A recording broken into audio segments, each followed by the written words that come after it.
پیر صاحب قبلہ سارے حضرات موجود ہیں۔ جو بندہ منافق ہوتا ہے نا وہ کسی بات پر راضی نہیں ہوتا، یہ منافق کی پہچان ہے۔ سیدنا صدیق اکبر سارا مال لے آئے غزوہ تبوک کے موقع پر، تو منافق کہنے لگے یہ تو ریاکار ہے، یہ تو لوگوں کو دکھانا چاہتا ہے کہ میں کتنا سخی ہوں۔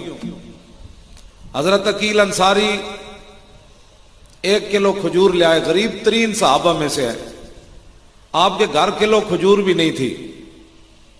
ایک یہودی کو کہا کہ میں تیرے باغ کو ساری رات پانی لگاتا ہوں، کیا مزدوری دے گا؟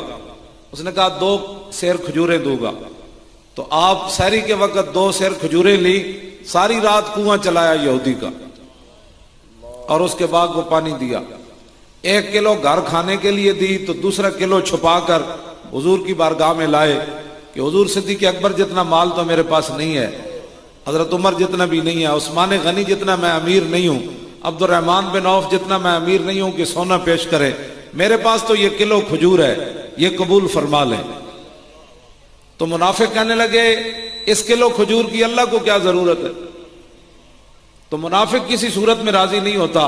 ہم گھر میں بیٹھے رہتے تو لوگوں نے کہنا تھا یہ مولوی حرام خور ہیں، دین کا نام کا کھاتے ہیں، جب اوکھا وقت آیا تو یہ نکلے نہیں ہیں۔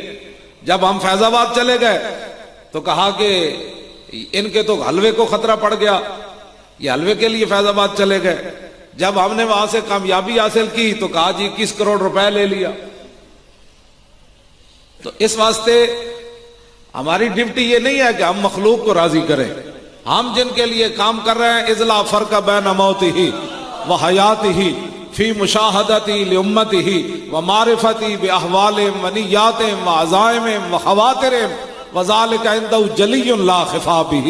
جن کا ہم کام کر رہے ہیں کوئی ہمیں دکھائے ٹی ویوں پر نہ دکھائے، نیٹ بند کرے، ٹی وی بند کر دے، ہماری خبریں بند کر دے، اذ لا فرق بین موتی و حیاتی فی مشاہدتی لامتی۔ امام ابن حجر اسقلانی فرماتے ہیں اس بات میں کوئی فرق نہیں کہ حضور ظاہری دنیا میں جلوہ گر ہوں یا ظاہری دنیا سے تشریف لے جائیں، حضور اپنی امت کو دیکھ رہے ہیں۔ وَمَعْرِفَتِي بِأَحْوَالِهِمْ، حضور کو اپنی امت کے احوال کا بھی پتہ ہے کہ آپ کس تکلیف میں یہاں آئے۔